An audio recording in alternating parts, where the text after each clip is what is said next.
Welcome to another episode of Women's Wellness That Works. My name is Essential Ann, and my purpose is to inspire, empower, and guide women to self-awareness so that they can be responsible for their health, happiness, and well-being. I'm so grateful and honored to have a very, very special woman, Bren Evans, with us today. Thank you so much. Absolutely. Very excited. I am too. She is a good friend of mine, but she also has a very interesting story about her journey. So I would love for you to share your journey and your story Thank you. with all our women viewers. I know I'm not the only woman out there who's experienced this, so absolutely I welcome the opportunity to share about it and some of the things that I have found that had worked for me. I actually, at the age of 12, I remember writing in my journal that my purpose was somehow to save the world, right?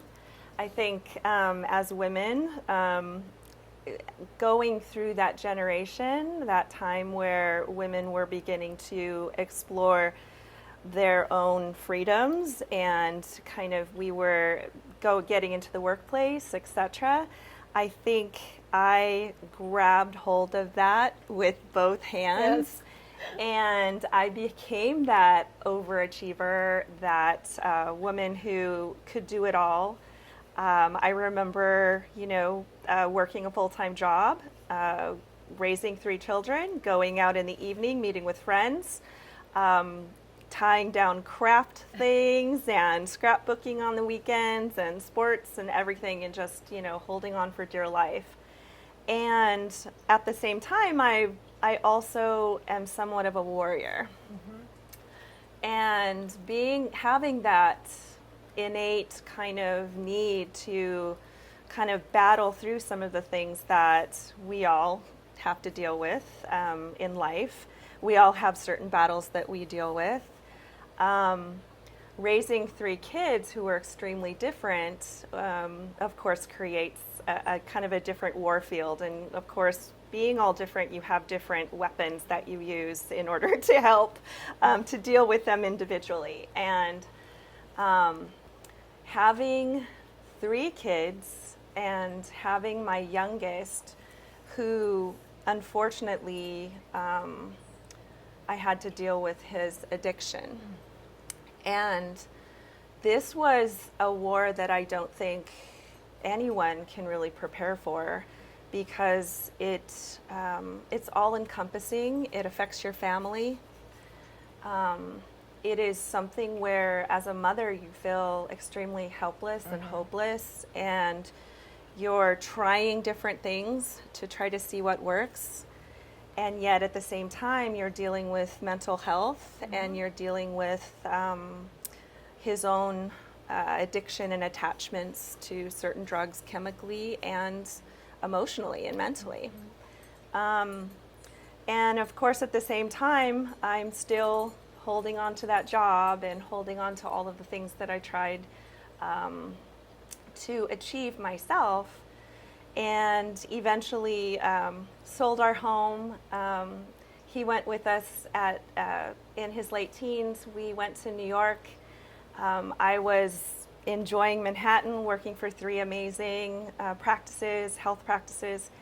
And I think deep down, I began to know that somehow this was going to be a war that I wasn't going to be able to win. So let's go back a few years earlier. What signs or signals did you see that may have caused his addiction or maybe have triggered? Yeah, he was an empath. He was extremely sensitive and just flowed love, Life kind of overwhelmed him. He loved music and loved poetry. He was kind of a natural leader, so people kind of leaned into him, kind of the things that he was able to share with them. But I think it was just some of the signs that I would see is he would just be overwhelmingly like a sponge, just feeling or over feeling some of the things that that I was concerned about. So it wasn't something that I picked up on as far as a bad friend or anything like that. It was just, he was just sensing an over feeling life. So. And so he dealt with it with specific drugs. Yes, started with some minor things, and then slowly got into some of the more destructive drugs. We put him in rehabs continually, and he would come in and out of health, which was encouraging for me because I got to see my son come out of rehabs, and I got to enjoy him off and on. And having older brothers and sisters that were doing things, I think also was challenge for him, because he wasn't quite old enough to do all of the things that they were doing, but he wanted to be with them and he wanted to be a part of that. And then I began to see signs that he wasn't winning the battle against the addiction. When we lived in New York, it was a special time because we were enjoying a new environment. We had spent our entire lives in California, and yet here we were in New York, living a dream. And he flew back to spend time with his girlfriend. And of course, we got the call that every parent doesn't want to get, and he had overdosed. So yeah. I think as a parent with a son who was addicted, I think we are grieving the loss of our son before he even had left, because we had watched him decline over time. Deteriorate. And exactly. And watching him go through that is, how did that feel as a parent? It's as a very mother? helpless. It's very, he and I talked every day. We had a great relationship. It was disheartening and, helpless. You want to hold on, you want to try to grab a hold of him and just, to ensure his safety, and yet you also feel that you have to let them live. Yeah. And unfortunately, that did not happen, that he did not live. And did he want to recover? Absolutely. He struggled with that. He struggled with a lot of shame about his addiction and how much it had affected our family, how much of the spotlight was always on him instead of being on the other children. It was always an intense time. It was it was a struggle. It was a challenge instead of us being able to be happy. And so, how does one child's addiction affect the other children? In tremendous ways. I watched the other two children either distance themselves, stop communicating in ways. I had to really reach deep in order to allow them to understand what they were going through, while at the same time holding on to what I was struggling with at the same time. And what tended to help me was having a community of people around me that I could engage with. That community was there with me until he passed, though, because they didn't want to go through the same emotions that I was going through. So they didn't they want had to fear. relive all the emotions. Exactly. They had too much fear, and I had to go through and move through that fear. And the hard part about when he passed was that I didn't just lose a son, but I lost the dream that I had built. I had lost my financial security because we'd been paying for rehabs and et cetera, which the money wasn't the deal, but you do lose that stability. You lose, the way that your marriage was before. But what I lost also was my own, I had always overachieved.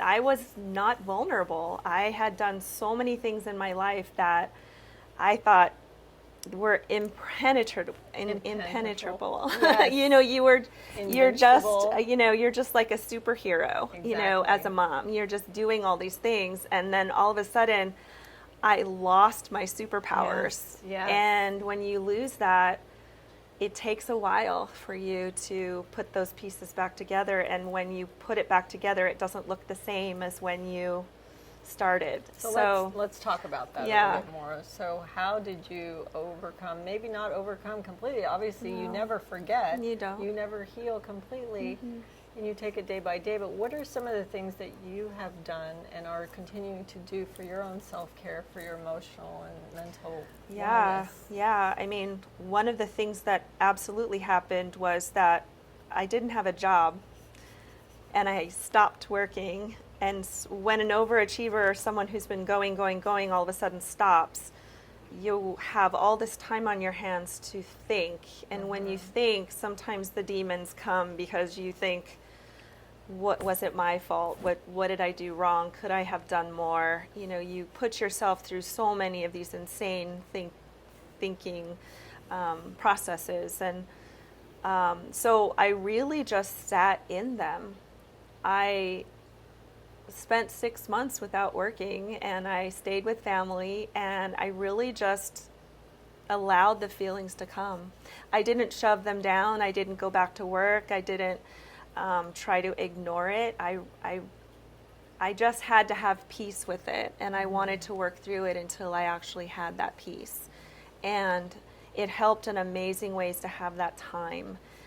Because I know that the first thing that an overachiever would want to do is it'll be fine. Let's get back into some activity, and yet I didn't do that. I journaled a lot.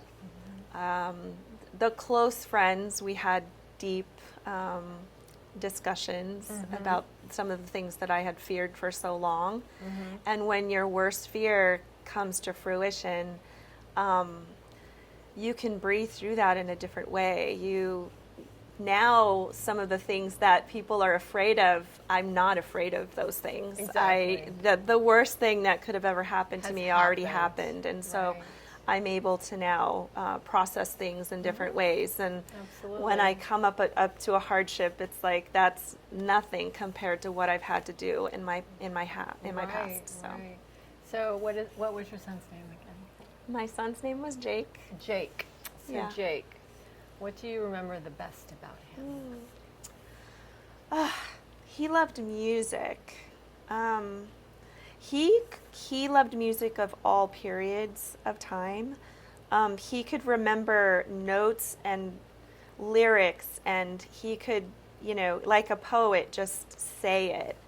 And I remember one time we were sitting on the front porch, and he was probably about 6 or 7. And I remember letting him know that, that I had experienced a message from God that kind of said to him that he was going to be very special to a lot of different people. And he kind of looked up at me and he said, "You know what, Mom?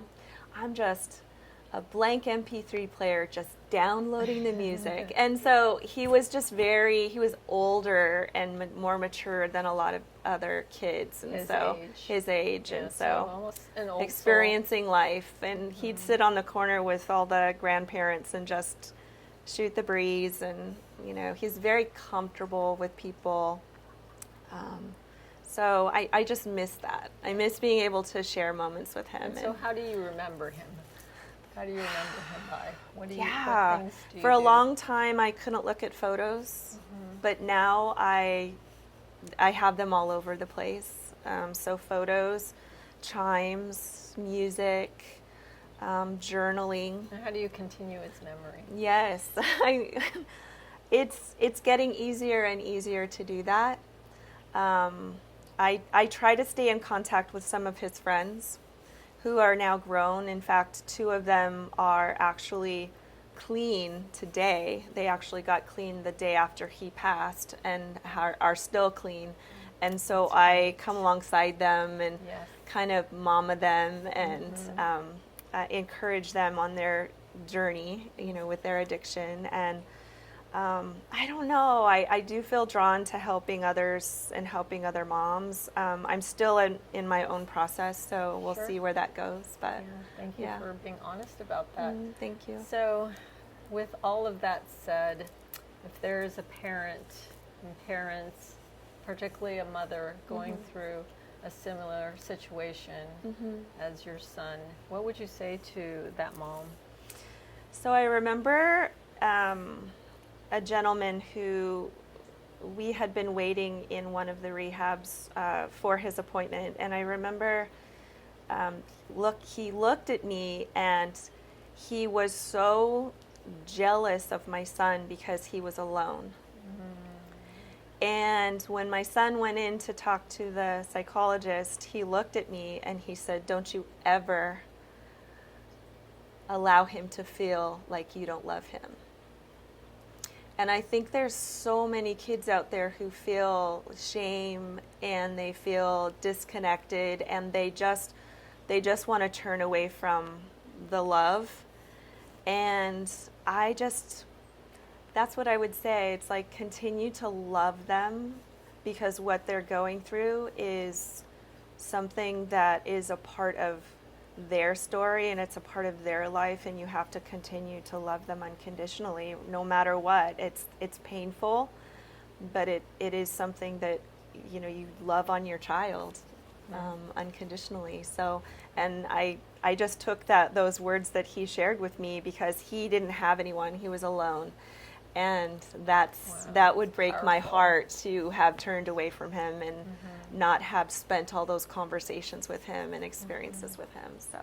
And so your journey continues, which is wonderful, because as a mom with 3 kids, you have other children that are here. Yep. And so now they are here. How has that changed your relationship with your children? Yes. So when he passed, when we were moving back to California, they actually, my son lives in Florida, my daughter lived in Minnesota, so we all met back, and that was the first time that it was 4 of us instead of 5. And we spent the next 4 or 5 days traveling across the country, kind of working through some of the things that we both were going to miss about him, but also that just confirming that we're always going to be a family of 5. Always. Yes. We're always going to have him as a part of our hearts and our memories. As they themselves, the way that they had relationships with Jake, also they had to kind of deal with that. So I had to kind of help mom and them through those moments, because they had a lot of shame and a lot of fear and a lot of, what if I could have been a better sibling, or what if I could have loved him more. And so I try my best to help them through that, because that's not something that they have control over anymore. Exactly. And did any of you or your children seek help outside? In different ways. There are still things that I think that we're all processing. I know that my son has sought help, and I myself continue to kind of journal through things and share my story. I do share it very openly. I think that scares people sometimes. I have a tattoo of him. It's actually my there's about 5 of us that actually have it, and sometimes people look at me and they think, why do you have a tattoo on your arm? And at the same time, it's a part of my journey. He's a very large part of who I am, and as a mom and as an individual, and I am so proud of him. And it's a way for me to show. It's a way for me to show that I am proud of him, and that there is no more shame. And so addiction is over with. He's now in such a better place than he ever was here on earth. So I so thank you for sharing your story. Thank you. I do have a few more questions to ask you. So my purpose is to continue to breathe in and breathe out. I am in a completely different place than I was 3 years ago. Yeah. So it's as if I'm living a different life. And so I think just living in the present, breathing in, breathing out. Healing is? Healing is a journey. It's a journey. It's something that you have to spend time with. You can't, it's not magic. Yes. You have to focus on it and sometimes intently focus on it. So. And happiness is? Ooh. Happiness is contentment with and being grateful for what you have and just living in the moment instead of wanting or needing anything beyond what you currently have. Age is? I think of myself as still 25 with 3 little infants. You know, it's I think so that's great. age is. I don't think age matters. Good. It doesn't matter. I like that. And beauty is? Ooh, I think beauty comes in so many diverse patterns, nature.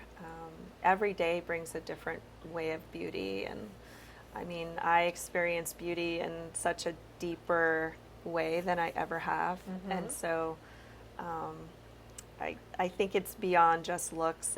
Beauty is on the inside of all of us. And then being a woman is? Oh boy. Being a woman, having been that overachiever and been that person, it's a very vulnerable place. Having learned that, you know, putting your cape on and then, you know, having to take your cape off, and I think it's the valleys and the mountaintops being a woman. Yeah. And sharing that with other people and other women is what I find now a part of the journey. So, yeah. I so thank you for sharing your story and your journey with all the women with Women's Wellness That Works. And my heart Thank you, Anne. goes to you, your family. I love you. Thank you. Thank you. And for all of the viewers out there, if your family member is going through an addiction, please, please, please seek help. And we'll definitely put a hotline on the bottom of this. But if anyone in your family is going through an addiction or recovery, you can reach out. Definitely Bren has a similar story. I mean, she'd be more than happy to share that with you and possibly talk to you and support you in some way. So if any of this was insightful, helpful, impactful, please, please share it. Share this with other women, other mothers who are going through the same similar challenge. And just know that you are not alone. You are not alone. And so thank you, and we'll see you at the next episode. To your health. Thank you. Thank you, Anne.